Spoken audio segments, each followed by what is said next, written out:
Hello student, कैसे हैं आप लोग। उम्मीद है आप लोग अच्छे होंगे, स्वस्थ होंगे और पढ़ाई भी आप लोग अच्छे से कर रहे होंगे दोस्तों। तो आइए हम समझते हैं आज का हमारा टॉपिक क्या है दोस्तों। मैथ में कौन सी टॉपिक है? दो चर वाले रैखिक समीकरण, linear equation in one variable.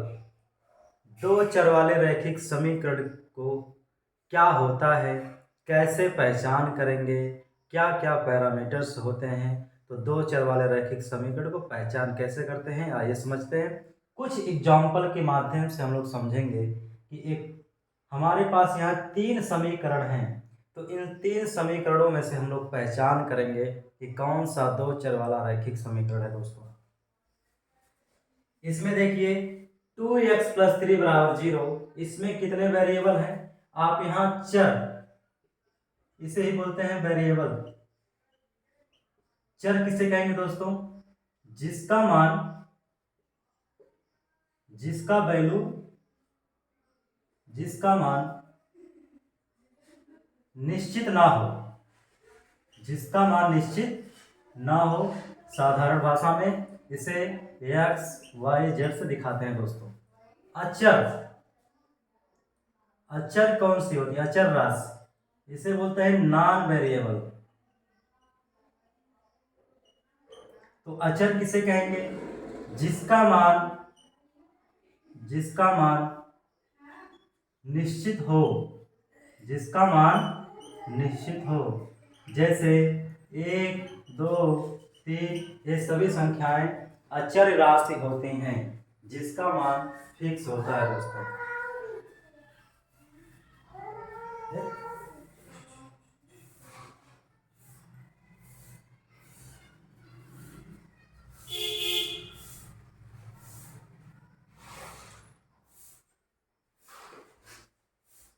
तो चर समझ में आ गए दोस्तों। जिसका मान निश्चित होता है उसे अचर राशि कहेंगे। जिसका मान निश्चित ना हो यानी कि उसका मान बदलता रहे तो उसे चर यानी कि वेरिएबल कहेंगे दोस्तों। अब यहाँ पे तीन एग्जाम्पल है, हम समझेंगे। इसमें कितने वेरिएबल हैं? एक वेरिएबल है, एक चर है। तो इसे क्या बोलेंगे दोस्तों? इस समीकरण का नाम हो जाएगा, इधर का हम मिटा देते हैं।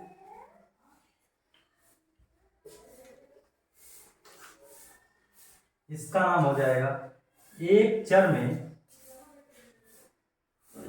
एक चर में समीकरण। इसे क्या बोलेंगे? एक चर में समीकरण। इसको क्या बोलेंगे?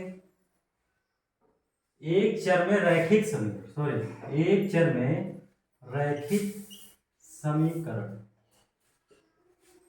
एक चर माने कि यानी कि एक्स है। रैखिक क्यों बोल रहे हैं? क्योंकि चर की घात एक है। जो चर की अधिकतम घात होगी अगर एक है तो उसे बोलते हैं रैखिक समीकरण। अब यहाँ देखिए 6x² + 5x+3 बराबर 0। यहाँ भी चर एक ही है, यहाँ भी चर x है, यहाँ भी चर x है। एक चर है लेकिन अधिकतम पावर कितना है? 2 है। तो यहाँ बोलेंगे एक चर में, एक चर में द्विघात समीकरण। एक चर में द्विघात समीकरण यानी कि पावर 2 है तो द्विघात समीकरण। आइए इसको देखते हैं दोस्तों। इसमें कितने चर हैं? x और y दो चर हैं और पावर कितना है? पावर भी एक एक है। तो इसको क्या बोलेंगे? दो चर में रैखिक समीकरण। दो चर में रैखिक समीकरण। यहां तक आप लोग नोट कर लीजिए, उसके बाद आगे क्लास में बताते हैं दोस्तों।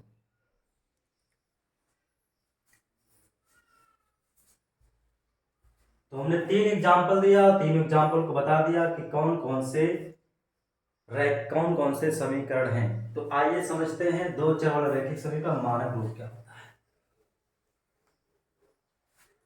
मानक रूप क्या होता है इसका? हमने तो एग्जाम्पल से समझ लिया, लेकिन कोई पूछ ले मानक रूप क्या होता है। लिखेंगे वह समीकरण, वह समीकरण जो ax + by + c बराबर 0 के रूप का हो तो उसे, दो दो चर में रैखिक, रैखिक रैखिक समीकरण कहते हैं, रैखिक समीकरण कहते हैं दोस्तों। अब यहाँ देखिए, जबकि जबकि A not equal to zero, B not equal to zero, यानी कि A X plus B Y plus C बराबर जीरो के फॉर्मेट में आपको कहीं भी दिखेगा तो उसे आप लोग मान लीजिए दोस्तों वो दो चर वाला रैखिक समीकरण है। लेकिन एक कंडीशन है, ए कभी भी जीरो के बराबर नहीं है, बी भी कभी जीरो के बराबर नहीं है। यानी कि ए का मान अगर जीरो हो जाता है और बी का मान जीरो हो जाता है तो यहाँ पर ए एक्स ए भी जीरो हो जाएगा, ए भी जीरो हो जाएगा, केवल सी बचेगा दोस्तों। तो इसलिए हमारा ए कभी भी जीरो नहीं होगा, बी भी कभी जीरो नहीं होगा, क्योंकि अगर जीरो आपने रख दिया तो उसका दो चर वाले रैखिक समीकरण का अस्तित्व क्या होगा, समाप्त हो जाएगा दोस्तों। और जबकि तथा ए कामा बी कामा सी सभी कैसी संख्या होनी चाहिए, सभी वास्तविक संख्याएं, सभी वास्तविक संख्याएं हैं। यानी कि जो अचर है ए बी सी ये सभी हमारे वास्तविक संख्याएं हैं, यानी कि रियल नंबर हैं। ए बी कामा सी के जगह पे कुछ भी संख्या हो सकती है, चाहे चाहे भिन्न दे दिया हो, चाहे माइनस पूर्णांक हो, चाहे धनात्मक पूर्णांक हो, चाहे करड़े के अंदर कोई संख्या दे रख दिया हो, वो सभी रियल नंबर वास्तविक संख्या के अंतर्गत आते हैं दोस्तों। नोट कर लीजिए आप लोग।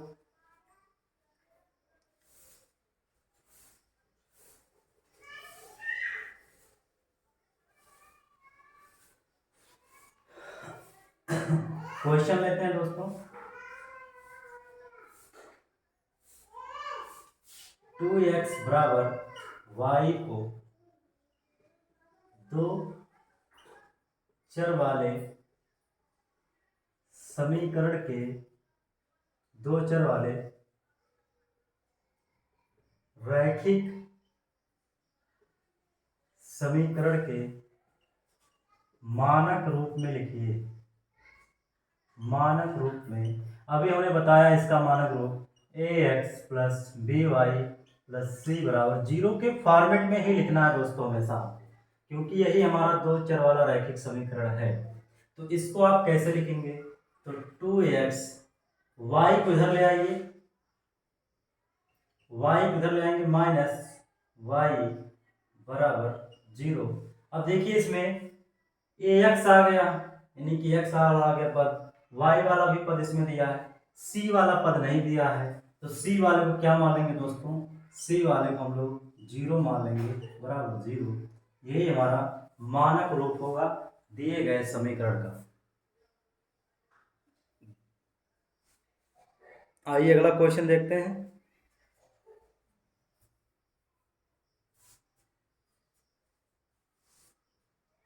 आइए अगला क्वेश्चन यहाँ बना देते हैं तुरंत। क्वेश्चन है 12x बराबर 5 को दो चर वाले रैखिक समीकरण के मानक रूप में लिखना है। इसको भी मानक रूप में ही लिखना है, यानी कि दोस्तों इस समीकरण को इस जैसा इस फॉर्मेट में ही लिखना है। तो 12x बराबर 5। अब बताइए ax पद दिया है, by इसमें नहीं है, तो जो पद इसमें नहीं होगा उसको हम लोग क्या मान लेंगे, जीरो मान लेंगे। क्योंकि दोस्तों हमें यहाँ पर मानक रूप में dy वाला पद लाना है, तो यहाँ पर क्या हमारे पास y वाला पद नहीं था, तो y वाला पद हमने जीरो मान लिया। अब क्या करेंगे, 5 को इधर ले आएंगे, बराबर जीरो। ये हमारा मानक रूप हो गया।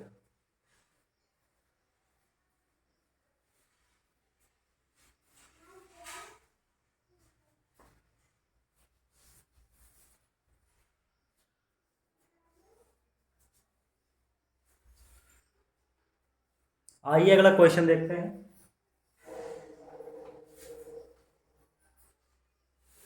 अगला क्वेश्चन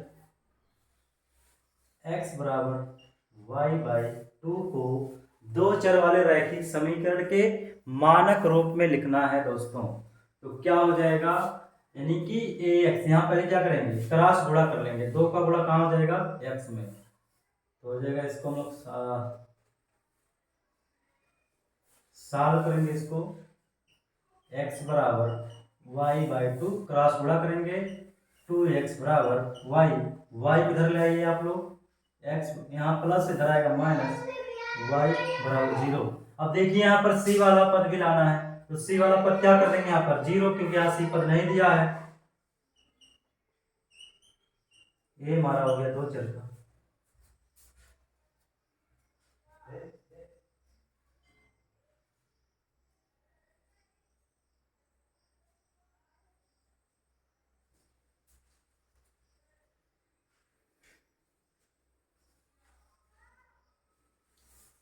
अगला आइए देखते हैं अगले क्वेश्चन को।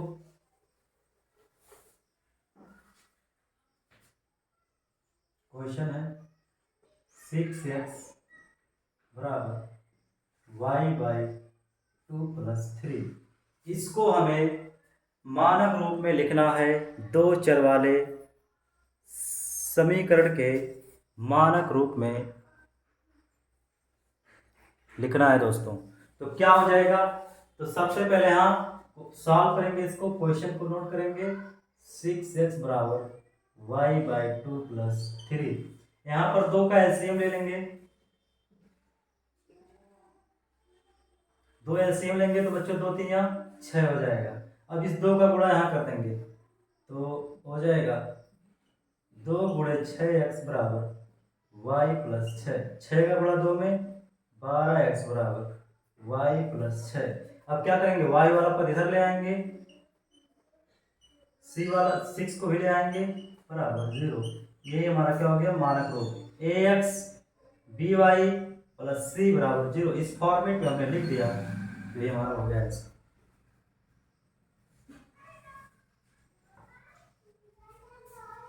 तो दोस्तों आज की क्लास यहीं पे समाप्त होता है। आप लोगों से एक निवेदन है कि वीडियो को आप लोग पूरा देखिए और अपने दोस्तों के पास भी शेयर कीजिए, क्योंकि ये टॉपिक बहुत ही इम्पोर्टेंट है। मैथ पढ़ने वाले सभी बच्चों के लिए ये टॉपिक बहुत ही इम्पोर्टेंट है दोस्तों। धन्यवाद।